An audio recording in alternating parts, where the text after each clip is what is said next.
अस्सलाम वालेकुम दोस्तों। एएच मोबाइल एंड रेफ्रिजरेशन में आपको खुशामदीद कहता हूं। दोस्तों आज की इस वीडियो में मैं आपको बताऊंगा कि J7 कोर इसका मॉडल है J701F। इसका FRP कैसे बाईपास करना है। तो सबसे पहले दोस्तों मैं आपको इसका एंड्रॉयड वर्जन चेक करवा देता हूं रिकवरी मोड पे जाके कि इसके अंदर कौन सी फ़ाइल इंस्टॉल हुई हुई है और इसका एंड्रॉयड वर्जन क्या है। तो यहाँ पे दोस्तों आप देख सकते हैं एंड्रॉयड 9 पे ये इंस्टॉलेड है और इसका मॉडल है J701F और उसके बाद XX के बाद S9 लिखा हुआ है। ये जो S9 है ये इसकी बैनरी है, यानी कि वो आपने सुना होगा कि U1 U2 U3 U4, तो ये U9 है। तो इसकी बैनरी U9 है, लेटेस्ट अपडेट है। इससे पहले मैं U8 पे एक वीडियो बना चुका हूँ, उसका लिंक आपको इसी वीडियो की डिस्क्रिप्शन से मिल जाएगा, आप वो वीडियो भी देख सकते हैं। सेम तरीका है उसका भी यही। तो ये दोस्तों कंप्यूटर के साथ इसको हम FRP को ख़त्म करेंगे।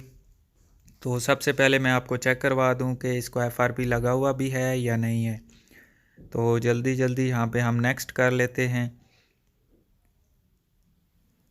तो ये दोस्तों पैटर्न की वजह से इसको हार्ड रीसेट किया गया है, तो ये अभी आप देख सकते हैं इसका पैटर्न आ चुका है। तो अगर आपको पैटर्न याद है तो वो लगा के भी आप इसको ख़त्म कर सकते हैं, लेकिन अगर आपको पैटर्न याद नहीं है तो फिर आपको जीमेल लगानी होगी जो इसके अंदर ऑलरेडी लगी हुई है।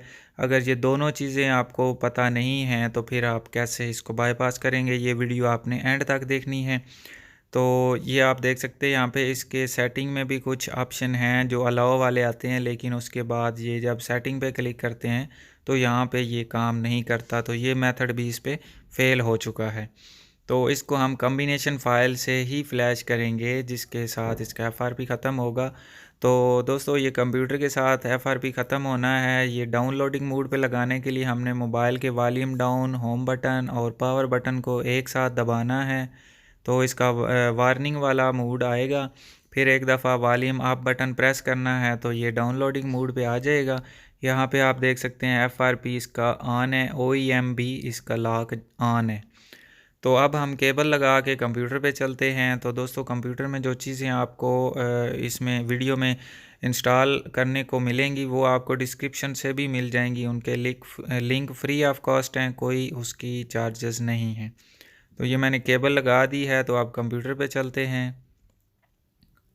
तो दोस्तों शुरू करने से पहले आपसे गुजारिश है कि अगर आपने अभी तक हमारा चैनल सब्सक्राइब नहीं किया तो चैनल सब्सक्राइब करके साथ बेल आइकन को दबा लें। और अगर आप ये वीडियो फेसबुक से देख रहे हैं तो फेसबुक का पेज भी लाइक करके फॉलो कर लें और फॉलो के बटन को आपने फेवरेट पे कर लेना है। तो यहाँ पे भी दोस्तों आपको सपोर्ट मिलती रहेगी, ये आप देख सकते हैं वीडियोस यहाँ पे भी अपलोड होती हैं। तो अब चलते हैं अपने काम की तरफ और सबसे पहले दोस्तों हमने Odeon 3 ओपन कर लेना है। उसका लिंक आपको डिस्क्रिप्शन से मिल जाएगा, आप डाउनलोड कर सकते हैं। इसको दोस्तों ओपन करने के बाद हमने इसके पहले पोर्ट चेक कर लें, यहाँ पे पोर्ट शो हो रही है। अब AP पे क्लिक करनी है हमने और इसकी कम्बिनेशन फ़ाइल जो कि डिस्क्रिप्शन से आपको मिल जाएगी। ये मेरे पास कम्बिनेशन U9 की पड़ी हुई है, आप यहाँ पे देख सकते हैं ये। और इसका मैं लिंक कॉपी कर लेता हूँ यहाँ से और यहाँ पे दोस्तों टूल में हमने इसको पेस्ट करना है, लोकेशन आ जाएगी इसकी। हमने U9 वाली ये कम्बिनेशन फ़ाइल इस पे लगा देनी, यानी कि ओपन करनी है। तो दोस्तों यहाँ पे थोड़ा सा टाइम लगेगा, आपने वेट कर लेना है, तकरीबन 30 से 45 सेकंड लग सकते हैं या 1 मिनट भी।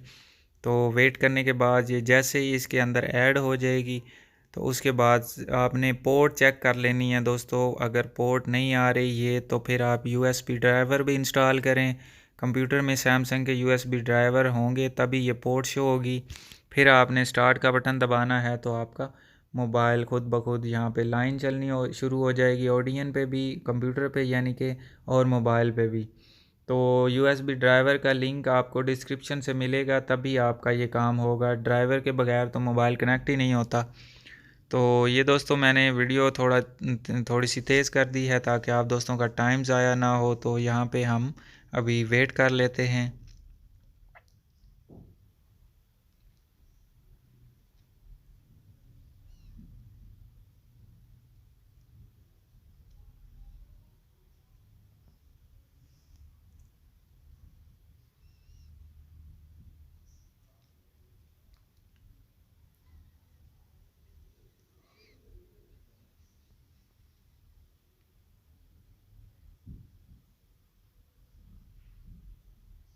तो अभी दोस्तों आप देख सकते हैं तकरीबन ये मुकम्मल इंस्टॉल हो गई है, बल्कि तो ये मोबाइल ख़ुद ब खुद ऑन होगा, लेकिन दोस्तों ये उस तरह ऑन नहीं होगा जैसे नॉर्मल कंडीशन में होता है। इसके ऊपर अभी सेटिंग वाली जो निशान होता है, सेटिंग का आइकन इस तरह कुछ आ जाएंगे इसके ऊपर। उसके बाद ये थोड़े ही टाइम के बाद इसका एक अलग सा मेन्यू भी आ जाएगा, आप देखेंगे।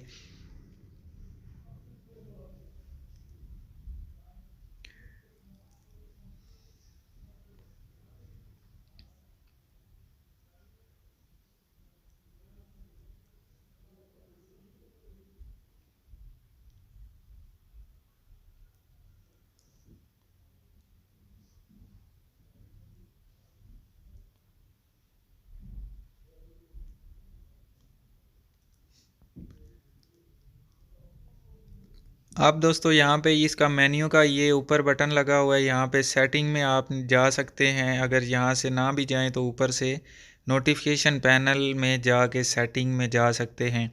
अब दोस्तों अबाउट फ़ोन में हमने जाना है और इसका यहाँ पे एंड पे बिल्ड नंबर, ये जो जिसको मैं क्लिक कर रहा हूँ इसको 7-8 दफ़ा टैप करना है जल्दी जल्दी। ये डेवलपर ऑप्शन ऑन हो जाएगा। इसमें आपने जाके यूएसबी डबगिंग अगर ऑफ़ है तो इसको ऑन कर लेना है, अगर ऑन है तो ठीक है।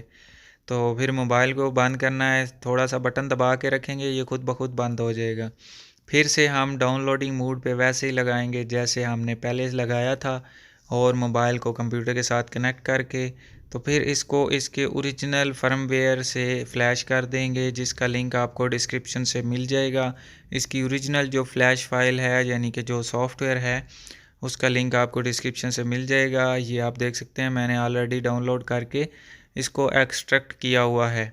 अब एपी में जब आप इसका फर्मवेयर ऐड करेंगे तो यहाँ पे भी तकरीबन 1 मिनट लग सकता है, तो यहाँ पे आप वेट कर लें, टेंशन ना लें कि ना ये नॉट रिस्पोंडिंग क्यों हो गया है।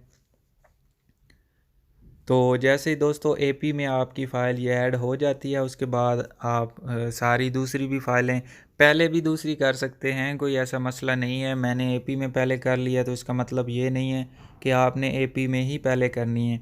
कोई फ़ाइल भी पहले लगा सकते हैं, लेकिन सारी फ़ाइलें आप लगा लें। ये होम वाली आपने सेलेक्ट करनी है, जो CSC वाली एंड वाली फ़ाइल है वो CSC नहीं, होम CSC वाली करनी है। तो ये चारों फाइलें जब ऐड हो जाएंगी, ये आपने पोर्ट लाजमी चेक करनी है। उसके बाद आपने स्टार्ट का बटन दबा देना है। तो ये आप देख सकते हैं अभी यहाँ पे मोबाइल पे भी लाइन आ जाएगी और स्टार्ट का बटन मैंने दबा दिया है। तो ये अभी स्टार्ट नहीं हुआ, पता नहीं क्या इशू आ गया इसमें। हालांकि इतनी देर में तो ये पट्टी चल जानी चाहिए थी। चलें थोड़ा सा हम वेट कर लेते हैं। यहाँ पे मुझे लगता है इसका ये जो टूल है ना ये पुराना है, 3.10 है यानी 10 है, तो 3.14 वाला ये अपडेट इसको इंस्टॉल करके यानी कि इसको ओपन कर लेते हैं। इसका शायद टूल का कोई मसला हो, तो इसमें भी मैं जल्दी जल्दी वही फ़ाइलें ऐड कर लेता हूँ और फिर स्टार्ट का बटन दबाते हैं। अगर इस टूल पे भी ऐसा ही मसला हुआ यानी कि इसने इंस्टॉल ना किया, तो फिर हम देखेंगे कि इसमें क्या मसला है। फिर इस टूल का मसला नहीं होगा, कोई और होगा। तो अभी मैंने स्टार्ट का बटन दबा दिया है, तो जैसे कि आप देख सकते हैं यहाँ पे भी ये इंस्टॉलिंग नहीं कर रहा, कोई मसला आ रहा है। तो इसका मतलब ये है कि ये मोबाइल में कोई इशू है। अब हम क्या करेंगे दोस्तों, मोबाइल को एक दफ़ा बंद करके ऑन कर लेंगे, क्योंकि अभी तक ये इंस्टॉल नहीं हुआ। तो मोबाइल में से बैटरी निकाल लेते हैं और फिर से लगा लेनी है बैटरी, और डाउनलोडिंग मोड पे लगा के इसको दोबारा से कनेक्ट करना है। तो ये आप देख सकते हैं मैंने डाउनलोडिंग मोड पे लगा दिया है और ये केबल कनेक्ट कर दी है। और अभी इसको हम फिर से स्टार्ट का बटन दबाते हैं। ये आप देख सकते हैं पहले फ़ेल हो गया है। और अब दोस्तों आप देख सकते हैं यहाँ पे लाइन भी आ गई है, कंप्यूटर पे भी और मोबाइल पे भी। तो अगर दोस्तों ऐसा कोई मसला आपके पास भी आ जाता है, तो ये वीडियो मैंने आप दोस्तों के सामने बनाई है, कोई स्किप नहीं की। तो आप भी इसी तरह अपने मोबाइल को ठीक कर सकते हैं। तो अभी ये दोस्तों जैसे ही लाइन मुकम्मल हो जाएगी, ये वीडियो मैंने थोड़ी सी तेज़ कर दी है ताकि जल्दी जल्दी हो जाए। और आप दोस्तों का टाइम बच जाए तो ये खुद ब खुद मोबाइल रीस्टार्ट हो जाएगा। और रीस्टार्टिंग के बाद दोस्तों आपको ये भी पता है कि फैक्ट्री रीसेट हो या हार्ड रीसेट हो या सॉफ्टवेयर हो तो मोबाइल अपने लोगों के ऊपर स्टक हो जाता है। तो ये भी दोस्तों लोगों के ऊपर यानी कि सैमसंग के ऊपर स्टक हो जाएगा, तो इसलिए हम यहाँ पे वेट कर लेते हैं।